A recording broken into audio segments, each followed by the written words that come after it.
जय हिंद दोस्तों। कल खबर आई कि चाइना की जो फोर्सेस हैं उन्होंने पीछे विड्रॉ करना शुरू कर दिया और इंडिया और चाइना किसी एक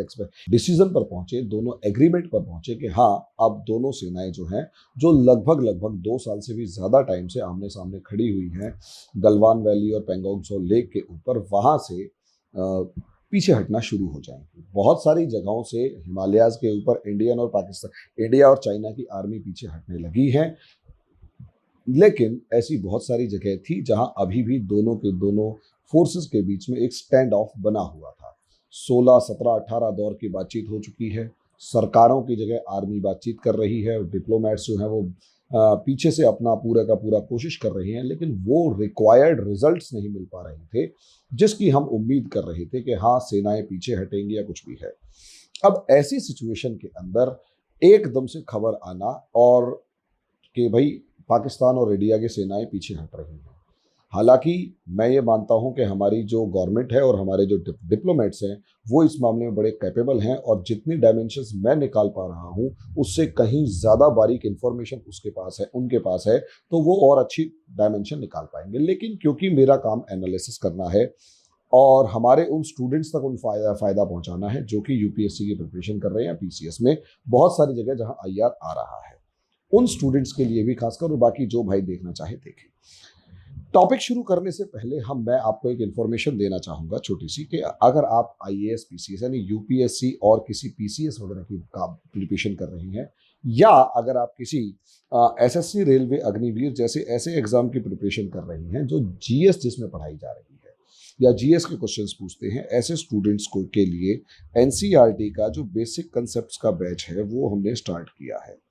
इस एनसीईआरटी के बेसिक कंसेप्ट्स वाले बैच के अंदर सबसे बड़ी कोशिश ये की जा रही है कि आपको 1 साल के अंदर एनसीईआरटी के बेसिक कंसेप्ट्स अच्छे से सॉल्व करवा दिए जाएं। आप किसी भी क्लास में हैं उससे मायने नहीं रखता, आपको सिर्फ हमारी जो 1 से 1.5 घंटे की क्लास 8 to 9:30 या 8 to 9:30 के बीच में होती है, उसे अटेंड करना होता है। उसमें हमारी लाइव क्लास होगी, रिकॉर्डेड लेक्चर्स होंगे, डेली एमसीक्यूज होंगे और सबसे बड़ी बात, डेली करंट अफेयर्स की क्लास होगी।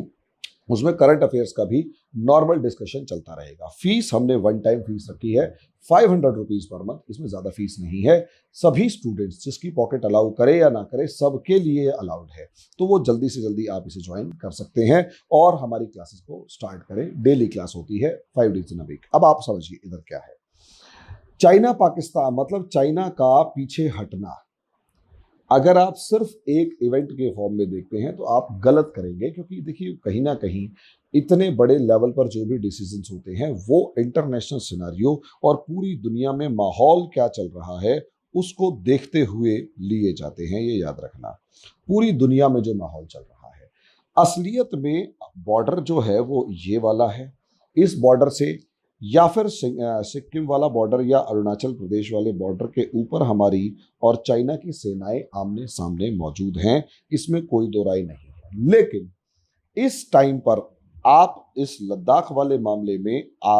चाइनीज आर्मी पीछे हट रही है और इधर से इंडियन आर्मी पीछे हट रही है, तो हम इस चीज को एक इंटरनेशनल सिनारियो की फॉर्म में जरूर देखेंगे जो इंडो पैसिफिक रीजन के अंदर चल रहा है, कि असलियत में इंडो पैसिफिक रीजन में जो चल रहा है वो असलियत में चल क्या रहा है, जो असलियत में ईस्ट चाइना सी और साउथ चाइना सी में चल रहा है, उसके अकॉर्डिंग लिया गया डिसीजन है जिसने चाइना को मजबूर कर दिया बॉर्डर से पीछे हटने के लिए, या कोई और स्ट्रेटेजी है। देखिए,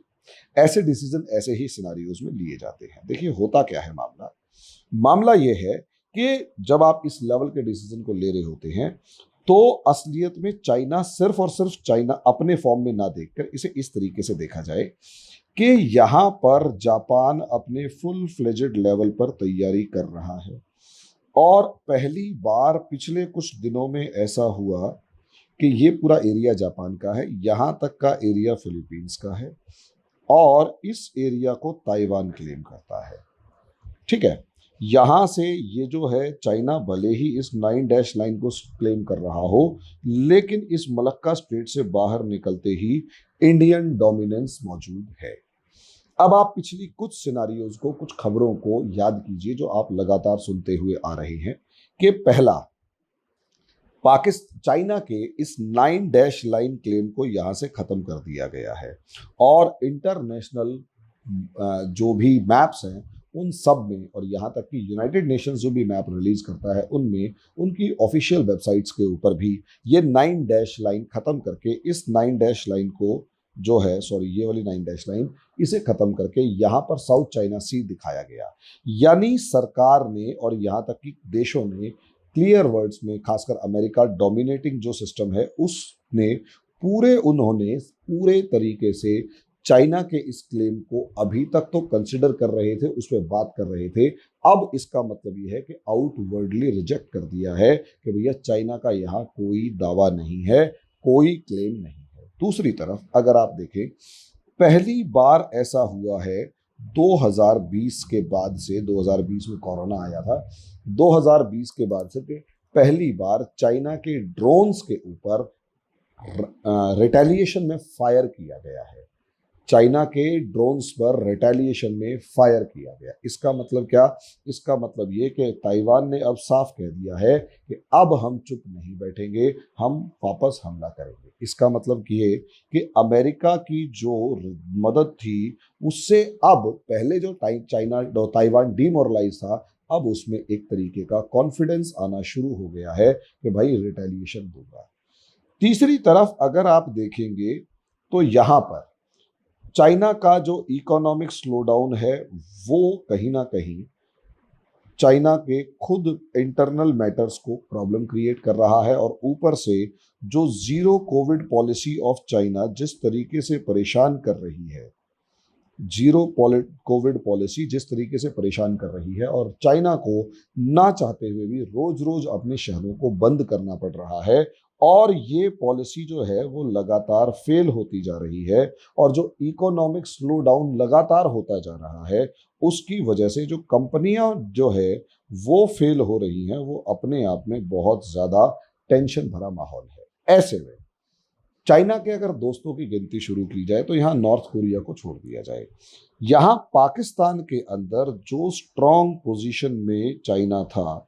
यहाँ कहीं ना कहीं दोबारा से अमेरिका जो है वो डोमिनेट करता हुआ नजर आ रहा है। पाकिस्तान जो अभी तक चाइना के डोमिनेंस में नजर आ रहा था, J-17 फाइटर जेट से लेकर सारी चीजें, वो कहीं ना कहीं अब उसके हाथ से कमजोर होता हुआ कम से कम नजर आ रहा है। हालांकि इस चीज से हम डिनाई नहीं करेंगे कि चाइनीज आर्मीज पाकिस्तान ऑक्यूपाइड कश्मीर में और अब बहुत सारी स्ट्रेटेजिक लोकेशंस के ऊपर खुद प्रेजेंट हैं, ताकि अगर कल को काउंटर करना पड़ा चाइना को, इंडिया मतलब पाकिस्तान और इंडिया के बीच में कुछ भी काउंटर एक्ट हुआ तो उसका सीधा सीधा असर इस फॉर्म में पड़ेगा कि पाकिस्तान जो है वहां पर अमेरिका मौजूद है। अब ऐसी सिचुएशन में सोच कर देखिए, जब चाइना रशिया जो है वो अपने ईस्टर्न बॉर्डर पर, वेस्टर्न बॉर्डर पर लगा हुआ है और ईस्ट में उसके पास ऑप्शन नहीं है, यहाँ चारों तरफ से घिरे हुए हैं, और अमेरिका का जो पोस्चर है नैन्सी पेलोसी और उसके बाद का, वो लगातार एस्केलेशंस को बढ़ा रहा है। इंडिया की जो स्ट्रेटेजिक जो प्रिपरेशंस हैं वो अपने आप में फुल फ्लेजेड लेवल पर देखने के लायक हैं, और जिस तरीके से इंफ्रास्ट्रक्चर डेवलपमेंट बढ़ रहा है वो अपने आप में गजब है। तो यहां अगर आप देखें, और सबसे बड़ी बात ईरान और अमेरिका के बीच में भी एक तरीके का एग्रीमेंट होता हुआ नजर आ रहा है। ईरान और अमेरिका के बीच में भी एग्रीमेंट हो रहा है। ऐसी सिचुएशन में चाइना हमेशा चाहेगा कि एक बार, चाइना क्या दुनिया का कोई भी देश चाहेगा एक बार में एक दुश्मन हो, एक बार में 4 दुश्मन ना हो, और दुश्मन कम से कम अमेरिका और इंडिया जैसे एक साथ ना हो, क्योंकि अमेरिका ताकतवर है, इसमें कोई शक की बात नहीं है, लेकिन इंडिया भी चाइना की कमर तोड़ सकता है, इसमें कोई बात नहीं है। इंडिया के पास वो सारी टेक्नोलॉजी मौजूद है जिसकी वजह से इंडिया तो बर्बाद होगा लेकिन चाइना भी नहीं बचेगा, ये पक्का है। पॉसिबिलिटी इस चीज की पूरी है कि शायद इस समय पर माहौल इस तरीके से है कि चाइना चाहेगा कि अपने ईस्टर्न फ्रंट को मजबूत करके आगे बढ़े, ताकि और इंडिया के साथ एक तरीके का कंसीलिएटरी अप्रोच दिखा दे, ताकि इंडिया से अभी नहीं लड़ना चाहेगा। इंडिया भी जानता है कि अगर यहाँ बॉर्डर टेंशन्स इतनी ही ज्यादा हर टाइम बनी रही तो एक तो डेवलपमेंट के ऊपर बुरा असर पड़ेगा, दूसरी चीज सीधा सीधा पहली बार में हमला नहीं किया जा सकता। सीधा सीधा पहली बार में हमला नहीं किया जा सकता, इसमें कोई दो राय नहीं। क्योंकि अब हमला नहीं किया जा सकता या पहली बार में कंट्रोल नहीं किया, मतलब सीधे जाके हमला नहीं करेंगे, पहले इनको आपस में डिसाइड कर लेंगे और वर्ल्ड ऑर्डर जो है उसे अपने हिसाब से शिफ्ट हो जाने दे। वर्ल्ड ऑर्डर को अपने हिसाब से शिफ्ट हो जाने दे या डिसाइड हो जाने दे, तो ही जाके पाकिस्तान जैसा मतलब इंडिया जो है वो आगे बढ़ेगा। ऐसी सिचुएशन में अभी चाइना के साथ थोड़ा सा हमारा पीसफुल इशू, मतलब पीसफुल एक एनवायरनमेंट बना रहे तो फायदे में रहेंगे। शायद यही एक पॉलिसी दोनों को समझ में आ गई। चाइना ईस्टर्न बॉर्डर के ऊपर फोकस करना चाहता है, इंडिया अपनी इकोनॉमिक डेवलपमेंट पे फोकस करना चाहता है, अमेरिका जो है वो अपनी गोटियां पूरे तरीके से फिट करना चाहता है, इंडिया उतना ज्यादा उसे फॉलो करता हुआ कंट्री नजर नहीं आ रहा। अगर इंडिया और चाइना की लड़ाई को छोड़ दिया जाए तो इंडिया इस मामले में कभी भी लड़ने से हमेशा बचता हुआ नजर आ रहा है। ऐसे में अभी पिक्चर क्लियर नहीं है कि है क्या। यही एक कारण है कि लिमिटेड वॉर हर देश चाहेगा, उसमें चाहे पाकिस्तान हो गया, चाहे इंडिया हो गया, सॉरी चाहे अमेरिका हो गया, चाहे चाइना हो गया, चाहे इंडिया हो गया। और उस लिमिटेड वॉर को एक जिसे कहते हैं ना रिपरकेशन की फॉर्म में या रायते की फॉर्म में बिखरते हुए नहीं देखना चाहता कोई। यही एक कारण है कि एक छोटा सा ही सही एक पॉजिटिव खबर है इंडिया और चाइना के रिलेशंस में। दोनों को टाइम चाहिए अपने आप को प्रिपेयर करने के लिए। बाकी आपका क्या मानना है कमेंट बॉक्स में जरूर लिखें। अभी के लिए इतना ही, धन्यवाद।